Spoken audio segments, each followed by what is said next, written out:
Everybody, happy Saturday night. I'm so excited to be here. Oh my gosh, this is kind of like a spur of the moment thing. And the number one guy on my radar, because I mean, duh, Andrew D. Meredith, how are you tonight, man? You've had a lovely, wonderful day. How are you? I've had a great day. How are you doing? I'm doing good, man. Yeah. I took some kids to the urgent care today, some sniffles. We got some of that taken care of. I just been really looking forward to hanging out with you, man, and getting Likewise. some knowledge, man. Yeah. I was telling you before we started this, I absolutely love the Chicago hats that you wear. What Yeah. do you Thank call you. them again? Like a flat cap, Flat cap. a flat cap. Yeah. My grandmother used to have, I don't know why, her husband had been passed away for a while, but she had a lot of those hats, and I used to try them on, Yep. and I was like, okay, those look pretty good on Yep. me. That's where I got it from. Was my grandpa always had him around. He is as bald as I am not, and I'm still kind of waiting for the day Like when I start me. going bald. But I'm like, it was perfect for him, and his brothers all wore them, and I started wearing his. And then when I travel, I always try to buy one when I'm overseas. Oh man, Yeah. I love it. I It love it. looks good. It's Yeah. like the wise hat. Yeah. Oh man. So where do we start? There's so many things that I'm going to dive into. Let's start with your books. Okay. Tell us about your series, the books involved, and a little bit about each, if you would. Yeah. So I'm Andrew D. Meredith. I have 2 series that I've started so far. The first one that came out was Needle and Leaf series, starting with Thrice. There we go. Thrice. And that goes into the sequel Fourscored. Right there. Fourscored. Man, you got some wonderful covers.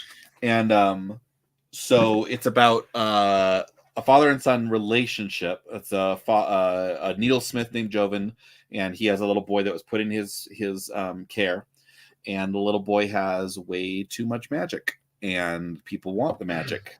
And because of Joven's rage issues, they're kind of forced on the road because he beat the wrong man up, and they have to leave, and people are coming after them. And Joven, it's a Slavic fantasy, so it's kind of based on like Slavic mythology, and so they want the magic. And so rather than running, Joven says, let's just go into the bear cave and ask them very nicely, by whatever means necessary, to stop.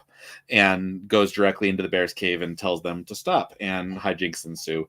And then the second book picks up 1 year later, but almost 2 years later, and they have a peaceful life finally.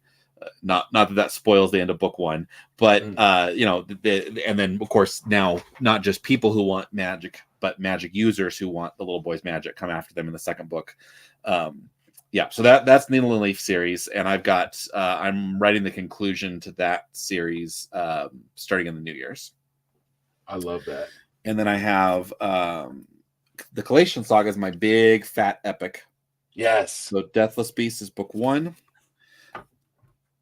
and it goes into book 2, Bone Shroud. There. I like that. There you go. The name of that is amazing. Bone Shroud. That one I've had for a long time. And then I just came out in September, book 3, Gloves of Eons. And that cover was done by Sarah Ferrari. Ooh, yes, Springs. I know of her. And she's we're working on redoing all the first 2 covers for that series to match this one. Yeah. Now she did Tori Tekkens. Correct, which is incredible. Oh, it is. And then you can see my cast metal series symbol back here lit. That my uncle, who has a plasma cutter, put that together for me. Those are the coolest things ever. Yeah. So I got to watch him cut that for me a couple months ago. Anyway, so that series is a big fat epic, multi-point of views, a pair of mercenary siblings trying to make a quick coin, a paladin who is called by his god to become his champion, all the while the order is collapsing, and then a physician who just wants choice in her life, and she's told she can't because she needs to continue to be a physician, and then is given a mysterious seed pod that starts to sprout, and what can come of that. All the while, there's a man who wears a a bone shroud, a cloak made of bones that makes him invisible to the gods, and he wants to kill the gods. So Okay. yeah. Oh my gosh, man. That is what I expected too, because you went in a little bit to each book. Right now and tonight, I'm actually continuing. I like to talk to an author a little bit before I continue their novel. And you've sent me the audiobook and the ebook of Thrice. Yep. And not only that, guys, look, I got a hold of Andrew and I'm like, so where would you recommend? And it wasn't just a straight answer. It was like, okay, so tell me about you a little bit. Yeah. What do you like? Mm-hmm. And he really curated this. He puts time into what he does. I mean, anybody who knows what you do and how you do it, man, I really respect that. Thank you. I write very different series by design. In the end, it still got my touch, and there's certain things that will always occur, but the speed that I have a story being told versus how many characters I want to tell the story of is important to me, and keeps me from getting bored too. Just having some variation. Instead of writing one book, you're writing 3 when you're writing 3 point of views. So that helps me where I can. It's just kind of the process that I go with. I like to be able to work on something and then put it aside and let it sit while working on something else, so my subconscious can work on it. Well, you're working on 3 characters at the same time, you can do that much easier because you write one character, and then when you're like, I don't know what to do with this, you stop and you go work on this other character, and by the time you're done with that, you're ready to go back to this other character. So it gives you a chance when you have characters that are super hard to write versus ones that just come off the page. Sometimes you have to reward, you reward your hard work with easy work, or stop yourself from easy work so you can work on the hard stuff. So, look, Andrew, I'm writing right now, and you have just convinced me to do this multiple POV thing. Oh man, because I as a new writer, very new. Look, guys, I don't have half a millimeter of the experience that Andrew does. But as somebody who knows what you're speaking of a little bit, where you get to a point, and one character's story at this point that you're talking about, where you may want to start talking about something different and start this fresh kind of idea, and then go back to where you were. Man, that's what I started this channel for, is that kind of stuff right there. I love that, man. So let's give some shout outs to the people who are here. Hail the Lore was here well before we started. My guy, thank you. Hail all, hope as well. You too, brother. Kay's Hidden Shelf. Oh my gosh, what a wonderful channel. Just talk to her. She's so great. Tori Talks. Who's that? Just joking. We were just talking about you. I'm so excited for you in. Not only I love your channel, but the books that you're writing, I see I haven't read either of the books yet. I can't wait to. And just seeing the impact that you're making in the indie community, just like Andrew, it's so inspiring. Keep doing what you're doing. I love it. She says, hello, friends. Super excited for this one. If you haven't grabbed your copies of Andrew's book yet, do it. I highly agree. And the same goes for Tori's books. I want to say I have not read Bloodstones once. I've read it 3 times because I'm the audiobook narrator. Oh my gosh. So you're the audiobook narrator. I'm doing her audiobook for her. So I read it when it was being written. I read it out loud, and I'm editing it now for a 3rd time, and I still have a 4th time to go through it. So I cannot recommend that book, not just because of the narrator. I asked to be the narrator because I love that book so much. Oh my gosh. So you have 2 days to get the pre-order. So get it now and blow it up.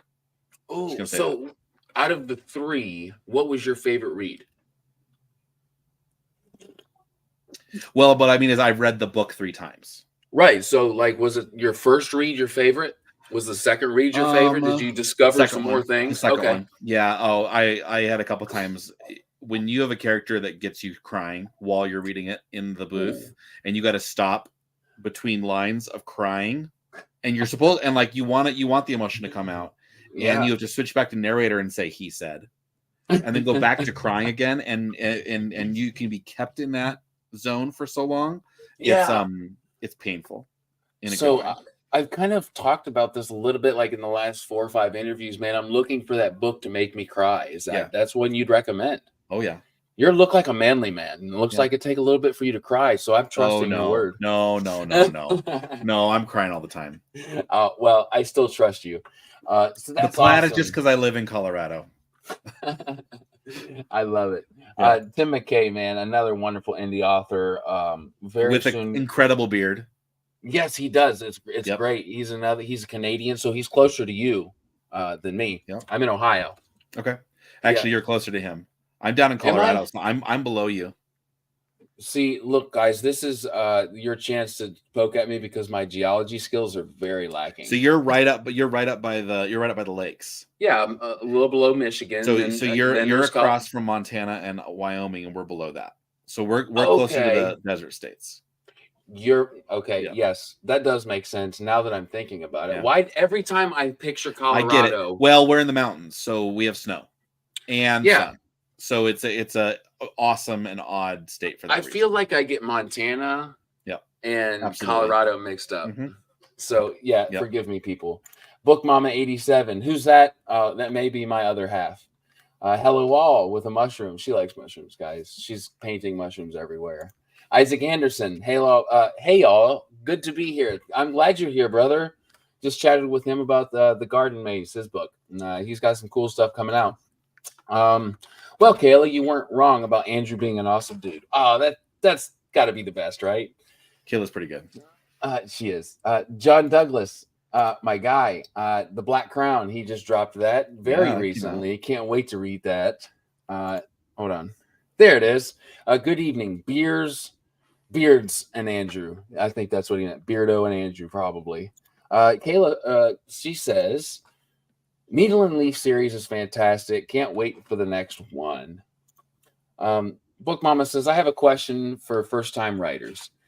She says, yes, this is the question I was telling you about. After I type the end, right? You're at the end of your book. What is my next step? Meaning, who do I reach out first to turn my story into a physical book? So if you finish your first draft, you've just begun. One, you've entered the club. Like, of all the people who say they're going to write a book, those who actually finish a first draft of all things is minuscule. And then it's a minuscule again to getting it published because most people just quit at that point or the editing's too hard. I go through, if I have the time, I have about 11 months from when maybe closer to 9 months after I finish my first draft to when it's published, because I have multiple steps to go through. Some people, like, whether he's written his third book or not, Rothfuss did revisions like 12 times before it even got his first book done, right? I'm not a perfectionist. So if you want non-perfectionist advice, that's me. So I do an alpha read. So let me finish. I hit the end. Then I go back through and I read it again and edit through as I'm going, just to make sure I'm polishing it. Is there anything I'm missing? Is it as good as I can do without being anal about editing, right? I want it to be readable, so it's not going to distract anybody, but I want it good enough. Good enough is the key word. I give it to alpha readers. And an alpha reader is going to be other authors you trust, friends you trust to give you good advice, not just critical. I hate it. Yeah. But you want criticism that says, yeah, I see where you're going with this. Here's some things I can see you working on. Not, I couldn't understand when you don't want them to be too pedantic. Now the authors you do, but like I have 2 friends and my wife who do my alpha for me. So I send it to my 2 friends because they'll read it quickly and they'll say, "Yep, the book worked." I'm like, "Okay, that's what I wanted to hear." Good. It was good enough. I read it out loud to my wife over several nights as I'm editing it and making notes for myself, and then she doesn't have to look at it because she's an editor. And if she looks at it and there's typos, it just pulls her out and she can't read anymore. Mentally. So, got it. So I read it out loud to her while editing it and stopping and starting and fixing it as I go. And then afterwards she'll say, okay, this character did not work. You need to pull that character out entirely or just change them, add their whole plot into somebody else's story, things like that. And so I'll take that edit and the notes from my other 2 friends, and that's my alpha. Then I go through the book, basically go through it again with their notes. And then I give it to my betas. And the beta stage is the one you really should not skip. You can skip alpha. Mhm. I don't advise it, and there's ways to get around it by being more attentive as you go. Tori's a great example of that. She really doesn't need alphas. She writes an incredibly clean script, but she is editing as she goes, and so this thing is scrubbed before it ever gets to a beta reader. Beta for me is really important, because it's a chance for you to give the book away and forget about it for months, and I mean months. So if I can run a 3-month beta, I will. I'll give it away, so I don't even know that it exists anymore. I try very hard not to look at any Not even notes think coming about in. Right, nothing. I want to be completely separated from it, so that when it comes back to me, it's a completely clean slate. And so when I'm looking at those notes, I'm not mad at them for making suggestions because I didn't just finish it. What don't you do to a mother of a newborn? You don't say that their baby looks like an alien, even if it's true. You never say, "Oh, it's the cutest thing." Now, when they're a year old and you look back and go, "Man, that baby was a oh He had some man," cross eyes. that's okay. You can do that after a year with friends, because at that point you're separated enough to go, "Yeah, it wasn't the best looking baby, but I still loved him." Right? So it's the same thing with your book. At the beta stage, you get that 3 months where you're away. I will distract myself by writing another book. Okay. By working on something else so that I'm not even thinking about it. I can move on. Then when it comes back, I can look at it and go, okay, yep, here's where every single, and I won't go into all the details, but there's so much more you can do at the beta stage where you're going to be looking at all the problems you can fix. Then Book Mama 87, that's when I go through it again one more time and revise and then give it to my editor. My editor. Oh, you haven't even sent this to your editor yet. Because you can hire a different editor for each one of those levels. So if you want to do nothing but write a draft and send it to editors and you have money, you can send it to a developmental editor, a line editor, a copy editor, and finally a proofreader. So you can skip all of this by paying somebody, different, and should be different people, not the same person usually.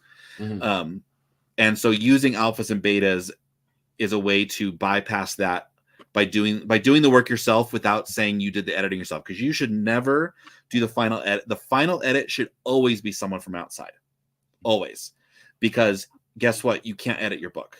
Yeah, you're gonna miss everything, and people are gonna say, "Oh, well, that's an indie book," even if it's better edited than trad. They will comment on how bad the edited it is, especially if you do it, because I promise you can't do it well. My wife will never edit her own book. She trades edits for it with another author friend, and she edits his and he edits hers at their very exacting level. And so because of that, they have a much tighter end. That makes sense. Very much so. Yeah. So I send it to my proofreader, and he goes through everything with a fine-tooth comb, tells me other problems that are wrong. And then I do something nobody else does, and that's I read my own audiobook. And me reading my own audiobook is my final edit, because I'm going to edit what I hear wrong and fix it. And then so that becomes a fourth edit that I do. But not everybody does that. So that's kind of something that I found that I have been doing, is like reading aloud to my wife. It's like you find so many things that you had no clue. Yep. That doesn't sound right. Even when you're like doing it in your head as you're writing, I say, "Oh, that's great." And like change your font before you do that too. Oh, really? So change your font and your font size, so that, because you've been looking at the same column of words forever, and they'll sit in the same spot, and as humans we tend to not read the last word and the first and the last word of each line, so we'll miss typos that are just hiding on the sides, because we make up what we think we're going to see. If you change the font size and the font, it rearranges where the words sit on the page, so that you find them in a different spot, and it can fix your edits. So I do that not by changing font, but by changing programs, because I write in Scrivener and edit in Pages, and then do a final edit with my editor in Word. So it changes into a different different program each time, which changes the location of each word. Oh my gosh, guys, that is it's little life hacks basically, and that's a huge thing, is just changing your font. Experience is knowledge. Knowledge translate to experience, and that is a perfect example. You've done this multiple times, man, and you've been doing it for a while. Man, you really embody the reason I'm here. The things that you're going over, I've written as much as I could get down, and I'm sure I'll be like messaging you like, Yeah. hey, I remember we were talking about this, and maybe will you touch on that? And Yeah. and I've heard so many people, Tori, Kayla, I've heard so many people tell me you're the guy that is really just so involved with helping people in that area.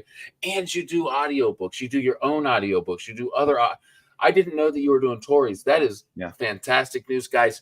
I've started this. Thrice is the audiobook that I have, and I am so excited. I've been itching to get to it. If you like Thrice, you're gonna like Bloodstones even more, because that's 3 years of experience where I am a much better editor since I recorded that. So I don't know if I hope I'm using this word right, but you're a very monotone grass like. You suck me in by just the differentiation in your I don't know the word that I'm looking for, but like Cadence. You accentuate. Yeah, there you go, cadence. My emphasis. Yeah, you do. I did a lot of stage work as a younger guy, and so I am not just reading a book. I am performing, and I love it. And I've tried to like read aloud and see if my voice is something for an audiobook, and I don't know is where I'm at, and I think a lot of that comes with experience through like what you said, doing theater and stuff like that. That's amazing, man. Yeah. So how long have you been writing? So the complex answer is since like 93, but that's not really true, because I was a 13-year-old kid and I wasn't really writing. I just liked the idea of writing, as we all do. We're all like, oh, I want to be a writer. Well, that isn't writing. That's just wanting to be a writer. I have been writing currently since 2016. I have writing experience from before that, but my real writing is from 2016. And I've been authoring since 2021. So it's about a 5-year. I finished my 5-year writing program. And I'm working on my 5-year authoring program. I love that, man. That is, I get what you're saying by that too.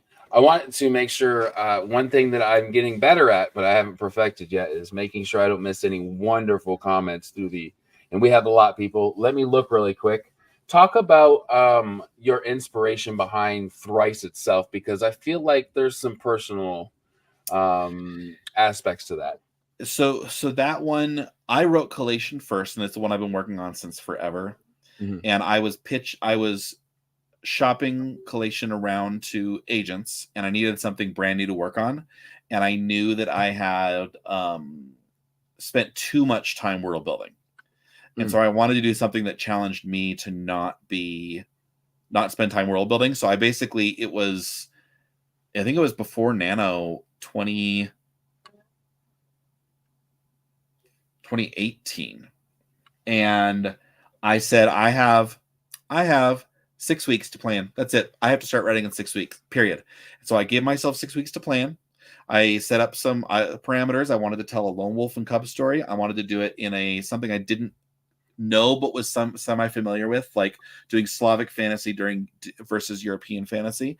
And I wanted to make him have a weird trade, which was needlesmithing. Oh, yeah. And then I just ran with it, and then wrote over Nano, wrote over December, January, February, and was done very quickly. With a brand new idea that I barely planned for. The personal part that I brought in was the fact that it's a man and boy on the road, and my son was 4 years old at the time, and that's how old Leaf is. He's 4. That's what I was searching for. That's what I was after. I wanted a big gruff, This is before Mandalorian even was announced, and basically I ended up writing Mandalorian, so it's an easy sell to anybody who likes Mandalorian. But I wrote it first, so right here in the flesh, guys, and you don't strike me. They stole my idea. They did, and you are owed some money, my friend. I hope we're gonna fight them. So Tori says, if you all only listen to one person advice in the Inna community, Andrew is the guy. He's an incredible mentor. She also says, Andrew, quit telling everybody my secrets. Joshua Walker says, yeah, I've experimented with both things and have realized I can't skip alphas. But I know how many do. Betas are just as invaluable. Yeah. but for different purposes. Very, very much so. Yeah, I was talking to Kayla earlier. Was it Kayla? Might have been Tori earlier today. No, it was Tori. Just that beta is where I thrive. I love the beta stage because I like getting lots and lots of input, and I go for a huge beta pool. If I can get 30 people, I 100% will, because it helps inoculate you against bad reviews. Because when they criticize you, you can fix it. When a review does, you can't. But if you're already used to a bit of criticism, it doesn't hurt. If you've done no readers, I don't let anybody read my book till I publish it.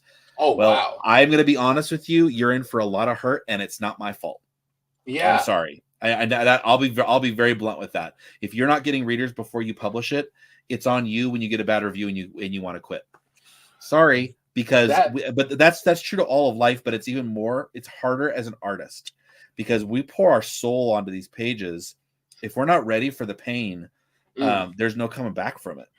That's what was the hardest thing for me at the beginning, and I've come to terms with it as a reviewer and somebody who wants to be an author and I'm working on something at the moment, is I have to be good at not only giving criticisms in the places where I'm personally feeling there needs to be criticism, because it's a subjective thing, guys. And that's the variable I think that's so important. Like, I know people who cannot stand Rothfuss, but I know many people who just can't get enough of Rothfuss. And if you look at, anything, people are just waiting for him to finish this series. But that's the beautiful thing about books, guys. You don't have to love every book. And I think a true author is like you, willing to accept those people who may not necessarily love what you're doing, take their criticism for what it is. If it hits you in a place that you wanted to, that really hit you, I don't know, means something to you in their criticism. I don't know if you would change that or just stick to your guns. And you know what? You being mature about it, or even just being a duck and letting it roll off your back, will pay off in the long end. I had a 1-star on one of my books, no review. Just a 1-star on somebody who's just a 1-star, no reason. Somebody who's followed me for a very long time on Instagram. They've never said why. They continue to follow and like all my posts, and I'm like, I don't know why they hated my book so much, but they keep liking all my posts. A week ago, they took their review off. They took the 1-star away, and I'm like, because I acted mature. I'd like to think so, because I just didn't act. I didn't react to it. I didn't go asking for it. Why did you not like my book, man? It's not fair. Doesn't matter. I didn't need to. I'm bigger than that, and obviously he didn't mean anything by it. And so just be a bigger person for your own sake, and it'll pay off. I think you put yourself through this. I've talked to other authors, as you know, and this process that you go through for yourself is a rigorous one. I know you say that you I may not send it off to every single editor that I need to, this and that, or other people who pay off, these editors. But you put yourself through quite a rigorous process, my friend. So I equate part of that to the fact that I was writing at the same time I was learning how to homebrew. And I had a very janky system. I cook on a turkey fryer, and I make it in a 10-gallon cooler. And so it's super, super janky. But I knew what I can control, and I know what I can't afford. I'm not going to buy a $2,000 system. I bought a $200 system. And so I know what I can control, and I know I have to do extra work to get around the parts that I can't control. Is my video there, guys? Yeah, it's still here. Okay, good. So I can treat my writing like my beer brewing, in that I'm going to control what I can and move past what I can't. No, that makes perfect sense. Yeah. Sorry. Sometimes my screen does this weird thing where I have to make sure it's still on. Anywho, I love that you put yourself through that, because I think what it does when I hear that, it encourages people to also make sure. One second. This is the beauty of live stream, people. There it is. There you go. I think that encourages people to be okay with what they find their process is. I've heard so many renditions, and I really respect it. Let's get to Case and Shove. She says, question for Andrew. What's your favorite part in the writing process? Probably first draft. The world building's an easy answer, which is true. And I'm kind of I'm known for being a stickler for world building in the community. But I love the drafting process because I get to just tell a story, and it doesn't matter if it's good. I just get to make the story happen and kind of toot my own horn and realize and be happy with what I've created. So I'm going through that process right now for the very first time. And I find myself going back and like correcting these sentences, and it prevents me from getting very far at all. Do you get what I'm saying? Like, yeah. I'm like, I'm rereading this first page, like, or second page, and I'm like, oh my gosh. And in the scheme of things, I am nowhere. Are you a discovery writer or an outliner? Both. Like I kind of like outline these basic points in which I want to hit on, and then I kind of fill in the blanks. So going back too often will make sure you never go forward. Ooh. There's a couple authors who can do that. Dan Wells can do that, but he says never do it his way, where he literally writes 2 pages, go back and edits 2, then writes 3 pages. And so he's doing this circular swab towards the end. But it will, most authors, it will stop your creativity. So you just have to go and don't look back. I mean, it's a road, it's a path. It's a path and a journey. And if you stop at every tree and then circle the tree and go to the next tree and go to the next tree, you're just a dog walking around hydrants, right? So just keep going, because you can edit. You can't edit a blank page. Okay. But you can go back and look at it and go, man, I really crapped that sentence up. Good for you. Fix it later. And then you can fix them all. Okay. If you're only fixing one sentence at a time, then every sentence can't inform the next sentence how to be good. Whereas if you're editing all the pages at the same time, it's going to flow a lot better from what you got it down, and then you have something to work with. But that's what discovery writing is too, right? Whether you outline or not, it's all discovery writing. It's just a matter of how you get to the end of the draft. I was writing for a little bit, and then I stopped for a while, and then I had this like idea come to me like 3 nights ago, and I said, oh my gosh, here we go. Like, you find those, and it's still feeding me. And I was writing when I heard you chime into the stream, and I'm like, oh, it's time. I had my earphones on, so I knew when to go, but I would have been forever lost. Hey, when you hit flow state, there's no better feeling. I can't wait to really feel that, man. I'm very excited. And that's really just showing up every day. Every day. If you're writing every day. If you set yourself, I set myself a low goal of 500 words a day, which is half a blog post, which is nothing. Chances are you're going to write 500, and chances are if you write 500, you're going to write 1,000, if not more. If all you get is 500 because you got distracted or because it's a really difficult scene to write, at least you got through the difficult 500 words. Chances are you're done with the scene now and you can move on. So just having that opportunity to just keep going. Don't set huge goals. Don't say, well, it's NaNoWriMo, I got to write 3,000 words a day. You're not ready for that. You write 500 words a day. Within 2 weeks, you're going to be writing 1,000 words a day without batting an eye. And then I like you. You just got to work the muscles out. And then what's cool is you start getting to the point where you realize I do best at 1,000 words a day. On a day you hit inspiration, you're going to want to write 1,000 words in the morning and the evening, go to bed thinking about it, and wake up and do it again the next morning.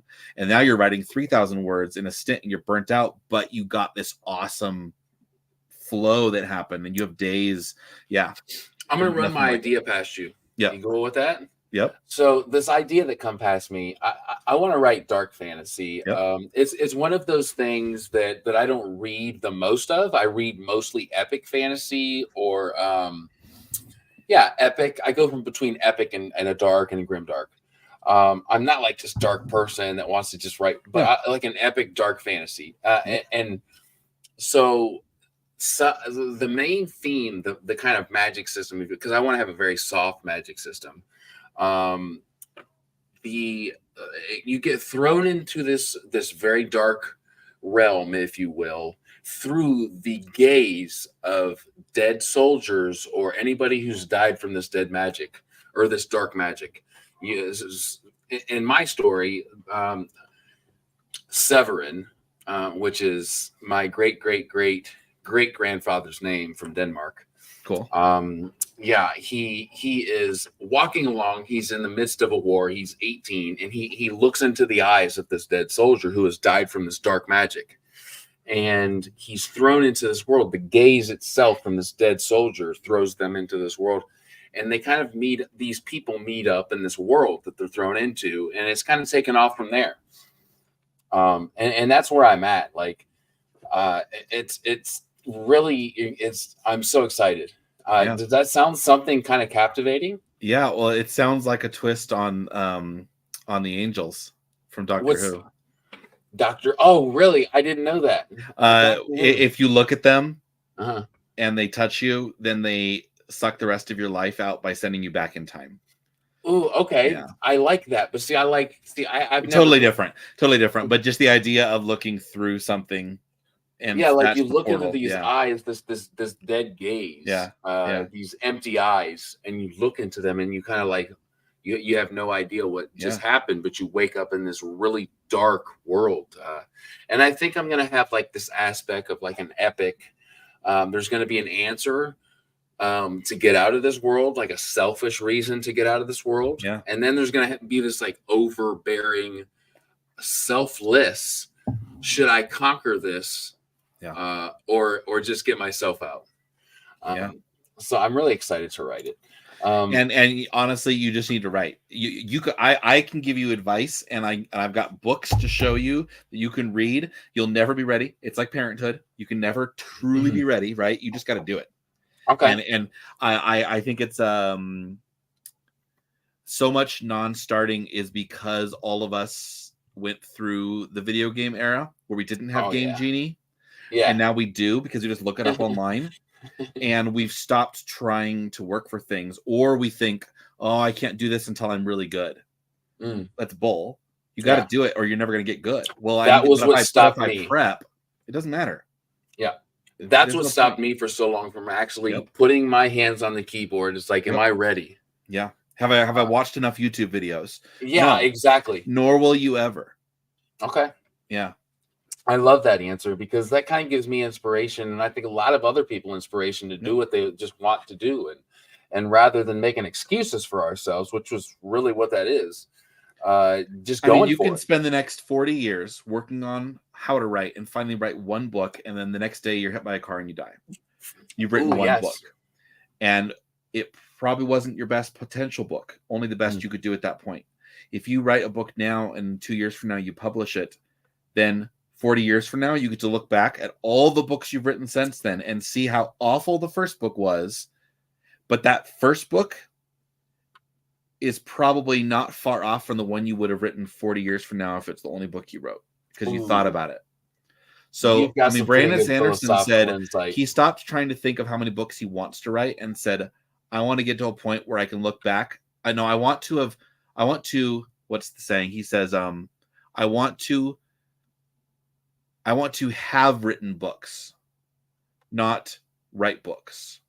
Yeah. To look back and say, I have written 100 books as opposed to I want to write until I stop. So he has a better goal mindset of how to get to a point to look back and say what I did versus saying what I'm going to do. Yeah. And if you want to look for criticism, guys, that guy gets probably the most. Yeah. It's pretty incredible. The people who just throw daggers. Yeah, exactly. He does not. He's like, look, I have a dungeon. I don't need you. Read my books. Exactly. And he does really. Yeah. Andrew's not lying. He has a dungeon. Yes, he does. Literally. And literally. I want to go there so bad. I do. Maybe one day we'll be so big that we'll like meet up there. I have faith. Yep, me too. Tori says, Andrew, which character out of all your books feels the most like going home to write?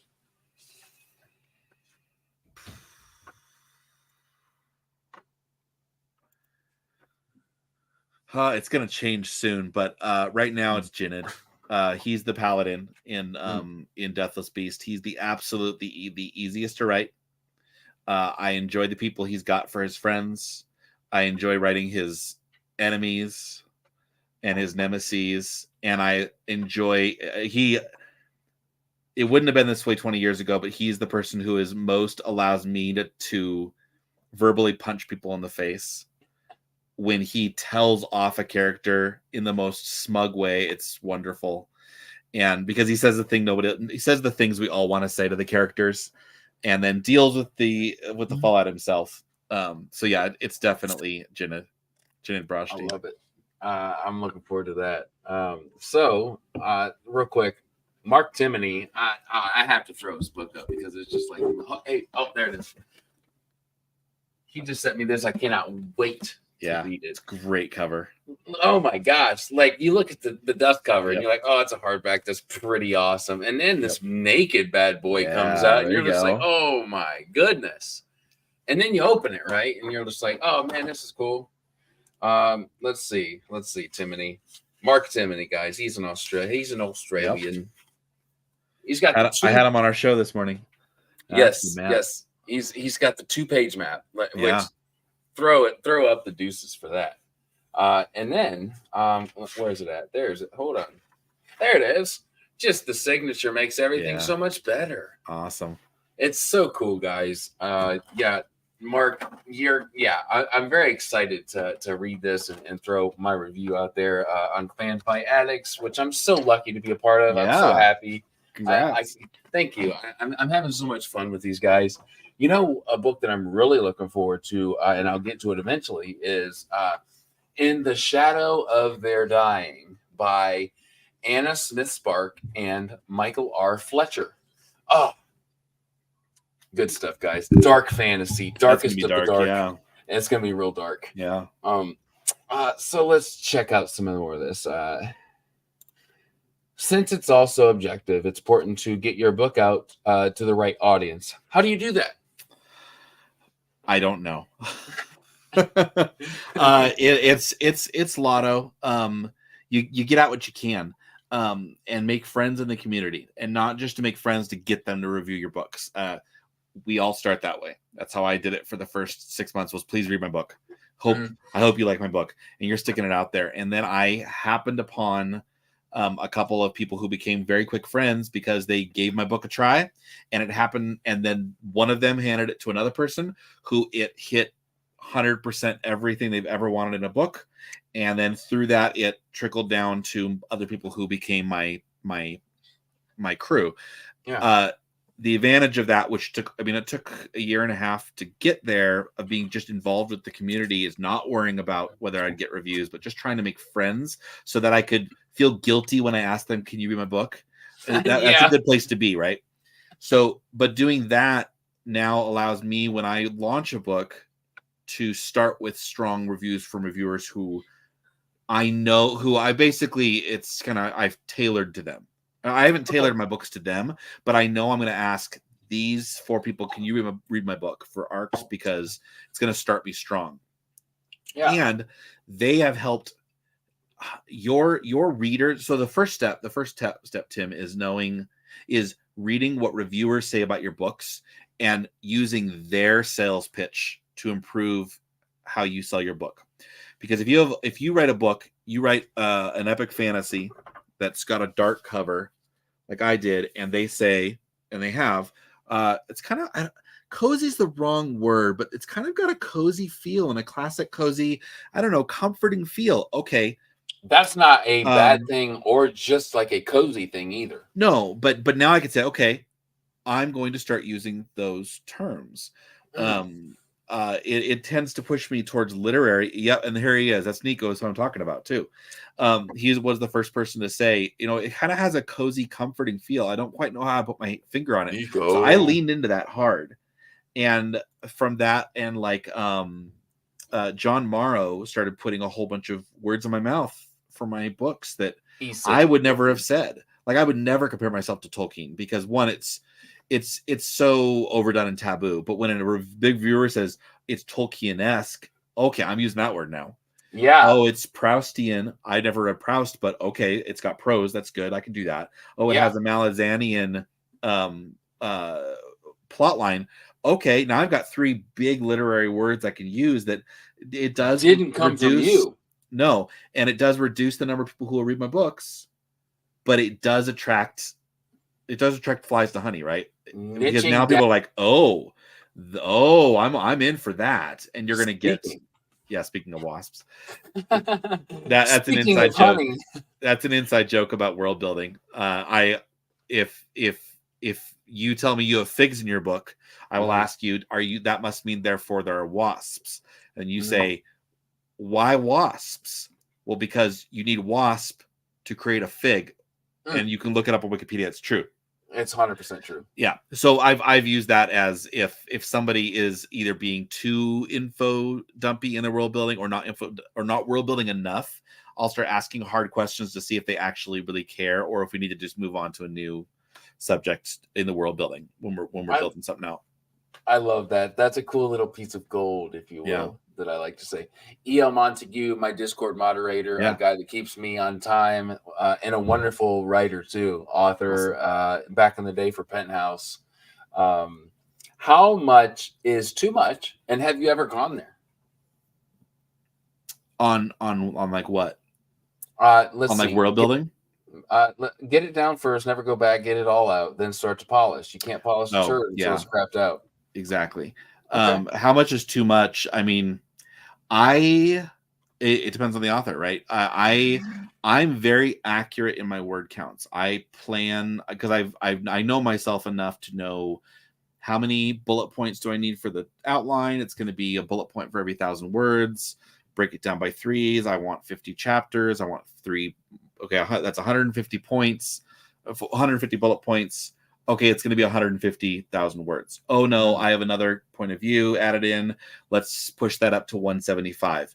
I just finished a draft at 170 of what I thought was going to be 180. So pretty darn close. Yeah. And I still have stuff to add.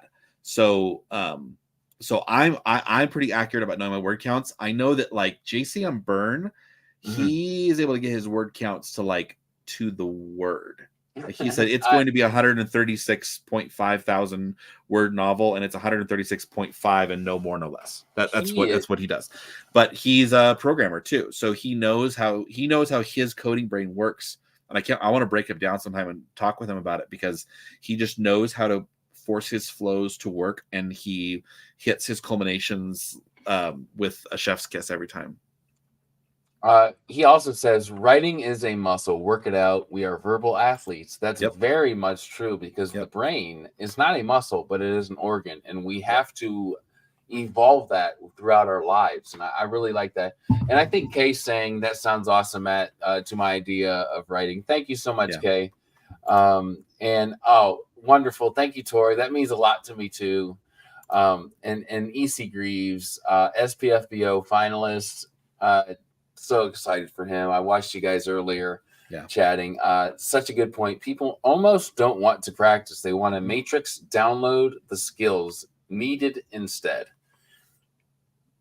Makes sense. Yeah. And you know what? Writing is not for everybody. Yeah. If it's not fun for you, don't do it. There's other things you can do. I go skiing once every 5 years, and it hurts me enough that I'm like, good for another 5 years. Yeah. If I went every year and I had the money to do it, which I don't, I'm sure I could get good at it, and I might even enjoy it. But I've never been once. No, I don't care enough to do that.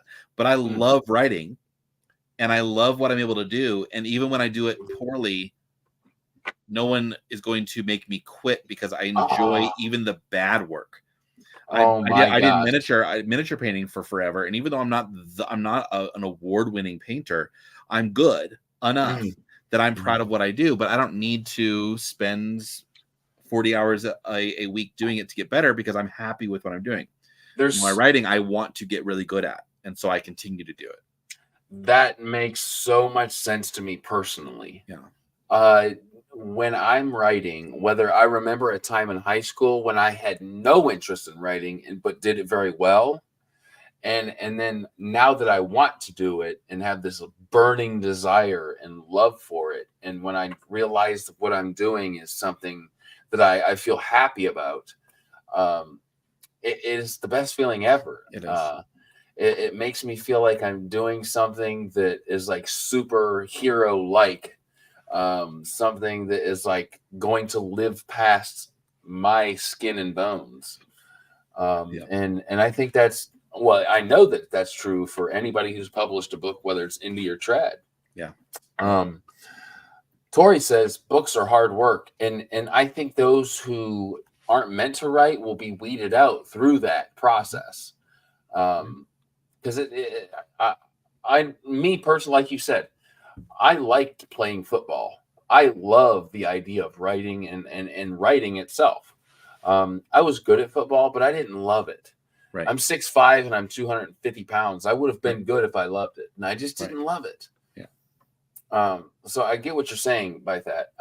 Also, living vicariously through our characters, all for it. Nick Horvath, I have to shout out his book, Sledge versus the Labyrinth. Oh my goodness. One of the most impactful books I've read in quite some time. Have you read it? No, is it like a lit RPG? No, it's not even fantasy. It's like a crime noir, Max Payne feeling. Nice. It's a book I took a chance on because I'm really a fantasy fan. And oh my gosh, I'm so glad I did. I'm going to talk to him on the 9th. Awesome. I hope you guys tune in because it's he played basketball in he lives in New Zealand. Okay. By EC Greaves and plays professional basketball, and he's such an interesting guy. Such a good book. Yes, Nico Books Reviews. I think this is the first time I've seen him pop in on the channel, so I'm so glad that you're here, man. I watch your videos. I like what you're doing, brother. You're into a lot of the same books I'm into, so keep doing what you're doing. He got me into Janie Wirtz. Dude. Yeah, she sent me some. Oh, here she is. Gotta grab it. To Ride Hell's Chasm. Yep. I haven't dipped into it yet. I'm talking to her in January. But she is such a nice woman, and she writes so well. I've dipped into it a little bit. Yes. I'm gonna wait to talk to her till I fully dive in, like I do everybody. Yep, absolutely. Yep, she's exquisite. And she wrote with Raymond D. Feist, right? Yep. Yeah, I mean, come on, writing with him. Yep. Come on, people. Yeah, they were good friends. Let's see. Okay. Books are cool and all, but we got to pivot the chat to the miniatures. We're both Skaven fans from Warhammer. And I go back to like 97, and then I have a whole Tau army for 40K. And I played a little bit of Privateer Press. So, yeah, I love it. Chiago, dude, I'm so glad you're here. I thought that you would be. I seen you comment earlier, or like that we were going to talk, man. I really reminisced on our talk that me and Chiago had. He's really chimed into what it takes to do the damn thing. If he is a sage. Yep. He is. Oh my gosh. Chiago, I'm reading your books as we speak, and you are an inspiration to the community, man. Oh, hey, I've seen this. Yes. Oh man, look, I'm a huge Michigan fan. We took the win, baby. Ohio State. I go back. I was a fan through Appalachian State beating us, which it's like taking Stephen King and him being beat by like I don't know. I don't want to say a name, but like the smallest of the indie authors, and outselling him on their debut together.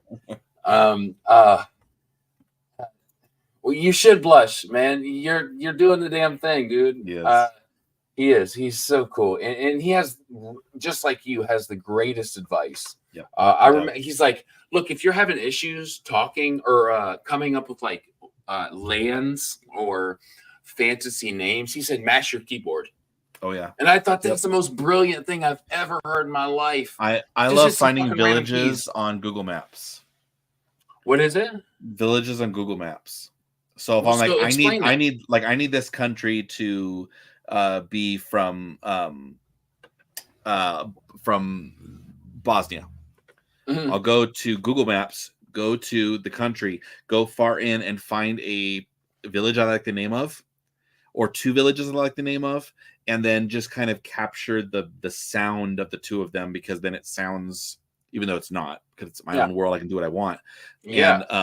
And play with, okay, I need this to be based on Bosnia. I need this one to be a Polish country. How do I play with Polish words and sounds for that? So that just by saying a small village you go through, it automatically registers in someone's head as being in Poland or being in Finland versus Denmark. German is probably the most like contextually or cadence based, like evident. Same with names. Same with behindthename.com is fantastic for naming people. What was it again? Behind the name? Behindthename.com. It's a baby name website, but they have exploded it in the last year to include a whole bunch of ancient names. So you can go into, well, I need a French name. Well, let's go farther back to ancient, to old French. And then you get these really old names that aren't around anymore. And then it feels more fantasy. Oh, okay. I love that. So one that I have to use, right? I think I said it earlier, was Severin. My great grandfather was Severin Sorensen from. The fact that his name is Severin and it's about a story where you're severed from the world is perfect symbolism. Thank you. Yeah. I know you meant to do that. Yeah. Yeah, right. I did. Totally. 100%. No. It's not. I think that's wonderful. And I think that's little things that you find yourself noticing throughout writing. And I can tell that you're a little versed in that just by noticing those little things. That's very cool. Let's see. Master keyboard and add vowels works every time. EC Greaves. I almost say Ed every time, like I'm giving away a secret, like his name isn't Ed or something. But that's what your name. Not as Joe. Ed. It says that right here on your YouTube. So it says, "Hello, I can vouch for that. It's how Mom named me." Okay. Behind the name, yeah. Okay, so listen to music in other languages for Will Billy. Okay, I've never heard that. That's wonderful. Let me look through a couple of my questions. It's funny because we've gotten through very little questions, and this has been such a natural conversation that just went on and on. Let's look here. Give me a second, people. Which one of your books was the funnest to write? Separate your babies. Probably Thrice. Ooh. It came so naturally when it came out. I had set myself up, and it was while I was working a crap job, and I needed something to do, and so I'd go in every morning. That was when I first started writing at 5 a.m. Because I would go in, wake up at 5 a.m., drive to work, and then write for 2 hours before work. And because of that, I was able to write. I was able to have my creativity made my job not hurt so much. Ooh. Because I did my creativity before I was emotionally drained. And so my day I didn't care what happened in my day at that point, because I already did my thing. I'm good. You had your objective completed. Exactly. That makes total sense. My wife writes at night. I can't write at night, probably never again, unless I'm on a real roll, because I'm too drained and I need to get my creativity out in the morning to incentivize myself for the day. So you wake up and you're ready to go. See me, that's my wife, and she's like, I can't believe you're like sleeping past 7:30, 8 a.m. And I'm like, look, I am just not a morning person. I am totally a night writer. Great. and honestly, the same will work for you. So I write in the morning, and if I'm on a real roll, I then think about it all day, and I want to write at night to finish my thought and then do it again in the morning. You can go to bed, and I used to be a night owl writer too. You write at night and then go to bed thinking about it. By morning, you're like, I know how to fix that. And you wake up ready to go, and you got to fix it now. And now you're just reversing it. There's two people who come to mind when you say this. John Palladino, which, oh my gosh, guys, the Trials of Ashmount, I loved.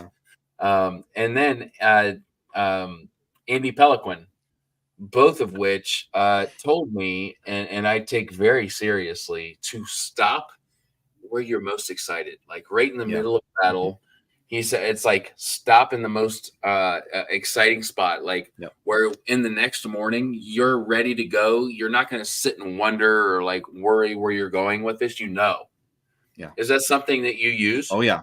My chapters are generally about 3,500 words long. And that's what I hope, that's what I plan for, unless I'm writing, like Thrice tends to be 2,500, but that's because it's a faster book. But because it's 3,500, I'm not going to write a chapter in one day.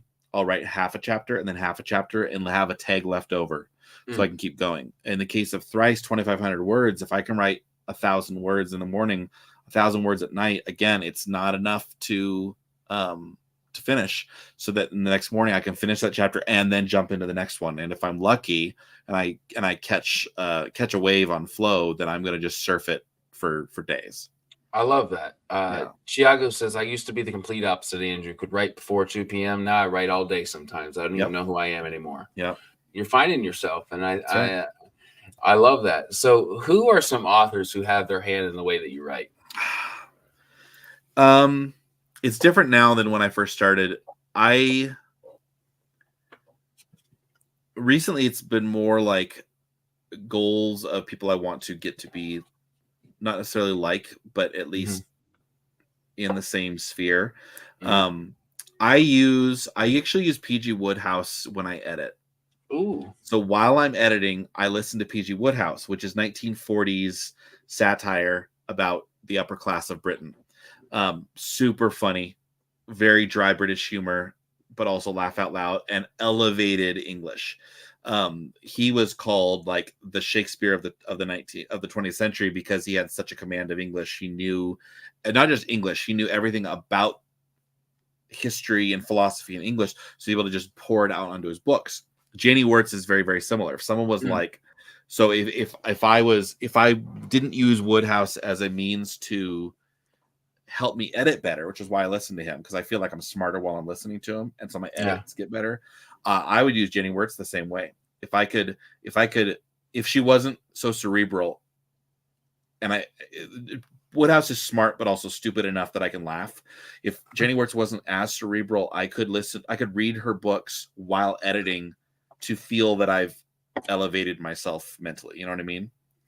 So it kind of brings you to a level in which you want to be and find yourself influenced by. We all emulate things. Like I can't listen to Discworld while I'm writing because then my characters start thinking they're funny, and that's a problem.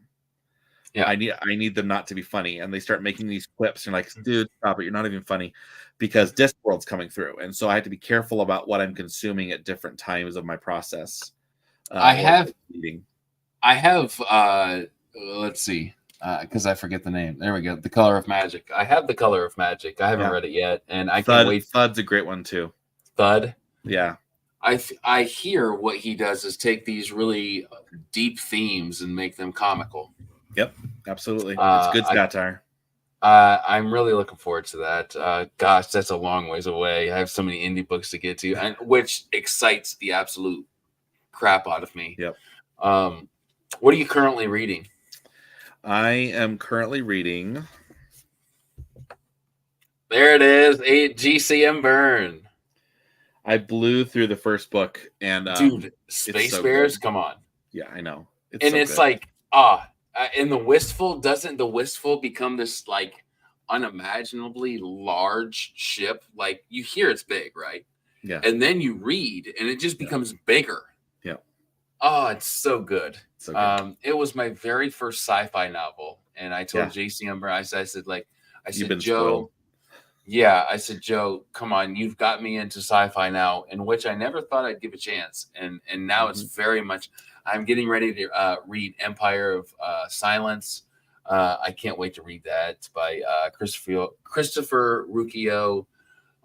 Yeah, he's got me interested in a lot more than I did. Not like I didn't have like this long TBR already. Sure. So how did you get involved in doing audiobooks? Was somebody like, hey, I think you have the voice for it, or were you interested in it? That.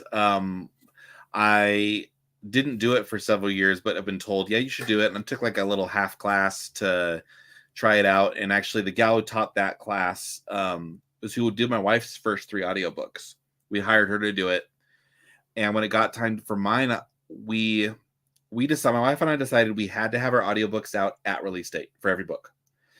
Because especially back in 2019, there were foreign countries across the Pacific who are known to do things that Amazon will not take down. Their name is China. Amazon won't ever question anything that happens over there. They got money from them. They have the money from them. Exactly. So why would you? It's money. So there were Chinese companies taking books from especially indies and pirating them. They were pirating them with bots. So it's just literally Siri bad Siri reading. Putting them up on Amazon, which wouldn't get put down. And then when an author got around to making an audiobook, they'd put it up and Amazon would take it down for plagiarism. Because I'm sorry, this book is already audiobook. And so we're like, screw that. We're publishing everything on the same day. And so we don't publish anything we haven't done the audiobook for. So I was like, well, we can't afford audiobook for me. We're already paying for yours. I'm going to go ahead and try. The worst that can happen is I lose a month of my life and the $300 for the mic. Oh my gosh. And in the end, I lost $300 for the mic and a month of my life because I had to re-record it after the first month. Because I learned so much in that first month of how I wrecked it, basically ruined all the files. And so I got to the end of the month and said, I'm going to go ahead and do it again. Worth it. And re-recorded thrice. And was very happy with it. I was very happy with the process. And so it was just all downhill from there. The guy that did my very first interview, which I owe him a mulligan because my first interview is very much like you would expect a first interview to be, is Casey Sutton. Right. Malthus, Necromancer Unchained, which is a wonderful novel.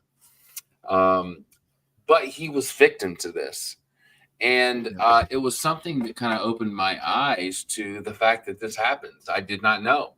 And it's very unfair, guys. Not that life's fair, but come on. You write this book. You want to do an audiobook, and this happens. And it's this pirating thing. It happens to a lot of people. Lots of people. So I'm glad you touched on that. It was important for me. And also it's a lot of fun. I've stopped even realizing I'm the one reading the book, which is a great place to be, because everybody hates the sound of their own voice. And you eventually slowly get over it. And in my case, I've stopped even listening to my own voice as my own voice, which is a lot of fun because then I get to kind of enjoy my own performance. So that's just fun. Somebody who's heard your voice on the audiobook, it is different. You read differently than what you sound like. It's wonderful. I think you're doing a wonderful thing, man. Thank you. And Joshua, what? That's crazy. I've heard some insane stories about Amazon taking people's book downs for things like that. Yeah, dude. Yeah, I mean, if you do it, if someone in America does like a bot read, like not the AI is a totally different subject, but if they're just doing like a Siri read, they were cutting anything that sounded like Siri. And other nations, and I can speak from this as somebody who worked as a third-party seller on Amazon, is we were constantly having to kind of butt heads with Chinese companies and tell them your listings aren't any good, and they'd be like, nah, what is Amazon going to do? They're not going to take us down. We pay too much for advertising, and so they don't do it, and so they kind of just get run rampant, and it drives me a little crazy.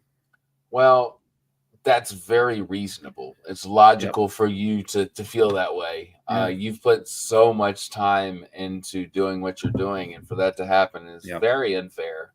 So I just don't want it to happen. Yeah, exactly. So kind of a two-part question. What are you working on / what is next for you? I just finished the draft of Collation 4. And so I'm currently editing that, and I'm hoping to get that out to alphas in January and maybe run a Kickstarter in February for a hardback, which will be hardbacks for all 4 Collation books. So that's my goal, is to do a 4-book hardback Kickstarter. And then I'm going to write the end of the Needle and Leaf series. Amazing. I love that, man. That's so exciting to me because I'm just getting started. I get to say this all the time. I started reading fantasy, period. when I was 29. I just turned 33. Awesome. And I get a lot of these books that people are like, oh, this is my foundation. This is why I started. And I'm yet to read those books. Yeah. I'm very lucky and also very naive in some ways, but I tend to lean toward the lucky side. Yeah. I'm very excited, and you can bet your bottom dollar I will be funding that Kickstarter. I got a lot of books coming. I've been publishing about 2 books a year for 3 years now, and they're going to keep coming. I'm very excited. I'm most excited about when I go to bed, really diving into Thrice. Yeah, because I feel like it's going to touch me right here. I don't know if you guys can see right there in the heart. And I put my wife to sleep when I read. So if I put you to sleep too, that's a compliment. Well, we'll be talking about it, man. I'm so excited. And some Okie dude says a lot of writing is trial and error. That makes a lot of sense, man. It does, and I know you're a writer too. You do wonderful podcasts. So keep doing your thing, brother. Who are one, couple, 3 people you'd like to see me interview in the future? All right. I'm gonna say BSH Garcia. You ask her. BSH Garcia. If you haven't got K.E. Andrews on the list yet, better get her on. She's on the list, bro, okay, as of like last week. I figured. Then I'm gonna throw in Marshall Ryan Maresca. Okay, Marshall Ryan Maresca. Yep. So this is one of his books. He's Murder of Mages. Murder of Mages. So he, for his first series that he wrote, which is called part of the Meredith series, he wrote 12 books, and they're all standalone in the same city. Oh my god! But they're all but it's basically Avengers. So like this is the first book of 2, or this is the first book of 3 police procedural magic mage police procedurals. Okay. He has another 3 books about a paladin who uses a shield, another 3 books about a Batman who like is a mage who goes to school during the day at the university as a mage, and then at night fights crime. And then the 4th group, is a heist group. And then in the 12th book, they all come together and have to fight the big bad that's been building up over the course of the entire series. And he wrote those in like 4 years, and then is now doing a sequel series in the same world. So he's writing like who knows how many books that are all in the same city or country that are all interrelated. So if you're like, I don't know, constabulary sounds boring, but Batman sounds fun, you can do that. Oh my! So he's got a whole. So he basically has 4 entry points for his entire series, just like Marvel did, right? Like, you don't like Iron Man? Watch Captain America. You don't like Captain America? You're gonna love Guardians of the Galaxy. So there's all these entry points that make you want to go back and watch the other ones, right? Marshall Ryan Maresca does that. That's new. I will be getting a hold of him. That is amazing. I'm so glad to hear people I haven't talked with or don't have people on. K.E. Andrews, I'm very excited. So when I first started and found myself in this like indie niche, naturally the SPFBO was like, all right, I've got to get a hold of these people. And I've found so many good friends that I talk to every single day. E.C. Greaves. I talk to there's LL McCrae that's on my my radar, who's on my schedule.